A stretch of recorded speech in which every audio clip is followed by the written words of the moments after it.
माँ बाप से बड़ा कुछ नहीं। यह कहानी एक गरीब युवक की है। वह गरीब युवक कमाने के लिए गांव से शहर आया।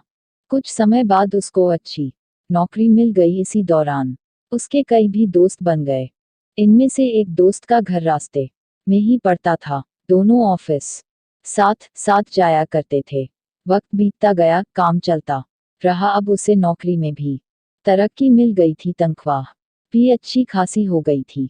वह बहुत खुश था। आज उसका जन्मदिन है। वह आज बहुत प्रसन्न है। ऑफिस में लोगों ने जन्मदिन की बधाइयां दी। शाम को ऑफिस से छूटते ही अपने दोस्तों को साथ ले शहर के एक बड़े होटल में जबरदस्त पार्टी की। पार्टी समाप्त होते ही सारे दोस्त अपने अपने घर चले गए। वह गरीब युवक यहाँ आकर इतना घुल मिल गया कि उसे अपने माँ बाप भाई बहन का जरा भी ख्याल नहीं आया। गांव में माँ बाप ने अपने बेटे के लिए मंदिर जाकर पूजा की। ईश्वर से अपने बेटे की लंबी उम्र की कामना की। उसके घर वाले वहां उस पर आस लगाए बैठे थे कि शहर से उनका बेटा आएगा तो सब मुश्किल हल हो जाएगी। लेकिन वह सब भूल गया था। उसे दोस्तों के साथ घूमना, पार्टी करना, फोन पर बातें करना, यह करने के लिए उसे समय था। लेकिन अपने घर वालों की ओर कभी ध्यान ज्ञान ही नहीं गया। पैसों से घर खरीदा, कार खरीदी। एक बार भी अपने घर वालों को बुलाना उसने जरूरी नहीं समझा। ऐशो आराम की सारी चीजें खरीदी, सब कुछ पा लिया। एक दिन वह अचानक बीमार हुआ, अस्पताल में भर्ती हुआ। रात हुई, दवाइयां लेने के बाद डॉक्टर ने उसे आराम करने को कहा।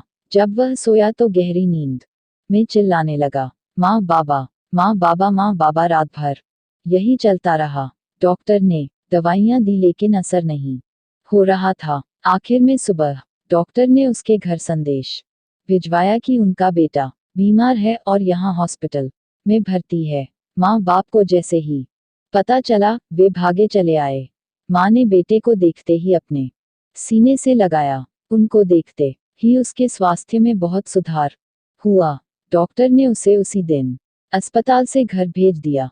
मानो माँ बाप उसके लिए दवाइयां बनकर आए थे। उसने पैसों से दुनिया की सारी चीजें खरीदी। पैसों से दोस्त, डॉक्टर, नर्स, दवाइयां, सब कुछ उसने पा लिया। सब कुछ मिला, लेकिन माँ बाप नहीं। पैसा अच्छा जीवन जीने के लिए आवश्यक है, लेकिन माँ बाप या अन्य कोई रिश्ता भी बहुत जरूरी होता है।